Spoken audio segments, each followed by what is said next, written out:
asked before, and when you were talking about the cuts of $4.5 billion, along with that cut goes a great reduction in the cost of regulatory compliance. Madam Secretary, I need to reclaim my time because I want you to answer the question about which category in 4A where cutting will lead to a world-class education. I'm certainly going to answer your question, but also I think it's important for this committee and for taxpayers to understand that when we cut red tape for regulations... I understand, Madam Secretary. I have to reclaim my time because you're not answering my question. Well, I'm trying to answer your question. The cuts have happened, and as Secretary of Education, your job is to faithfully execute the law.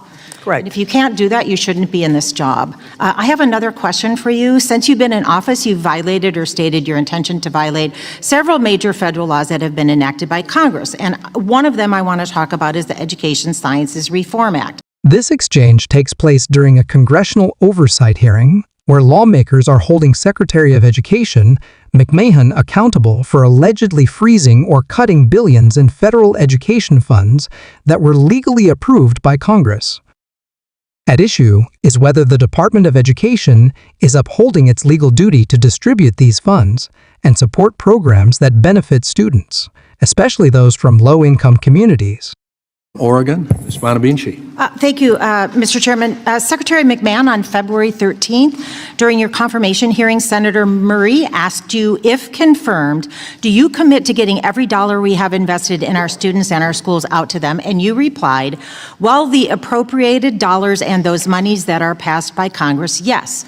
And Senator Brooks asked you whether you would support any directive from the president to freeze funds that have been appropriated by Congress, and you responded, if they have been appropriated by Congress, those funds should be disseminated. Yet you stood by as Elon Musk's Department of Government Efficiency froze or terminated more than $1 billion in congressionally directed federal grants at the Department of Education, and you've made no attempts to reinstate those funds. So Secretary McMahon, were you not being truthful when you were testified in the Senate? And if you were being truthful, what is your plan to immediately reinstate these funds? Well, I thank you for that question, and I would like to perhaps explore with you a little further as to exactly which grants you were talking about. I believe $1 billion in congressionally directed federal grants that have been cut. And as I said, I would like to work with you and to understand exactly which grants you're talking about.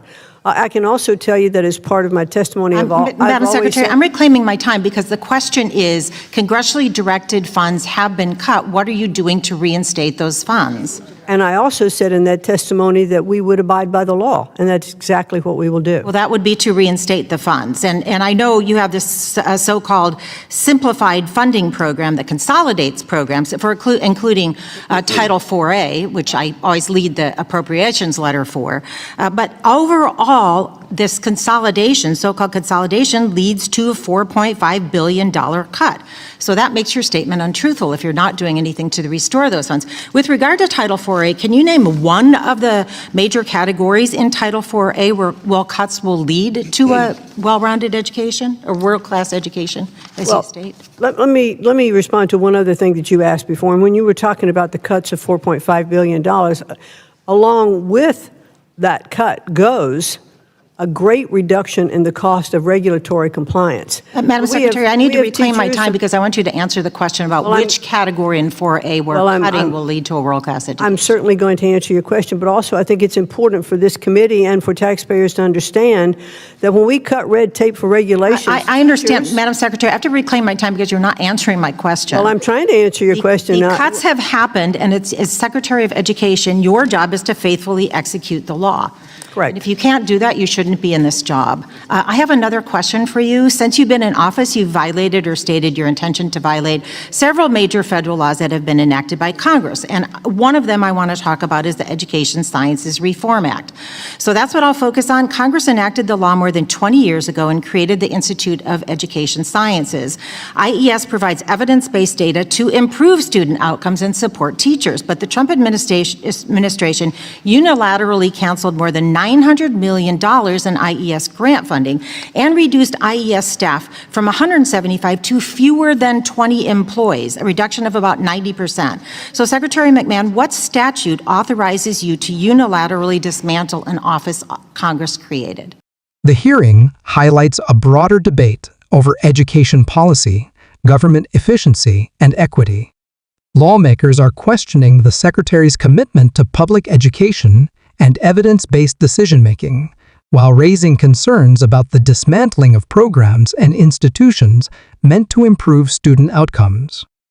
This moment reflects the critical role of oversight in ensuring that public officials follow the law and serve all students fairly. What we have done to the benefit of those grants is to, well, first of all, let me say that there are a lot of contracts that are done in IES. So none of those contracted services have been affected.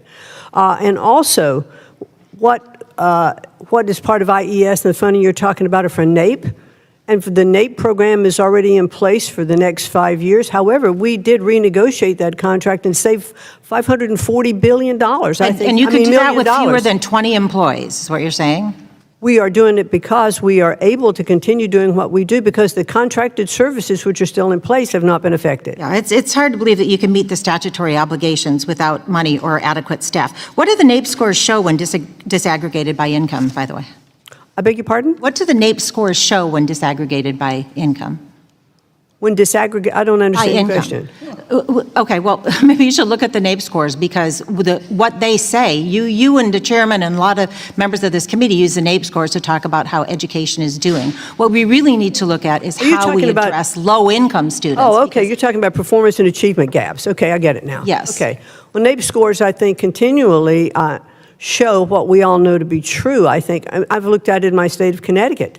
It's one of the things that first got me into government. I looked at the achievement gaps, and that's what I wanted to make sure that we were servicing. And as my time expires, Madam Secretary, what they show is that we need to have investments to help our low-income students succeed, and you are cutting those investments. And I ran for Congress because I wanted to make public education better, but not just for a few, not just those who are worthy of private dollars, and not just those in wealthy neighborhoods, but every single student. As Secretary of Education, I hope you would have the same goal. I yield do, back. and thank you.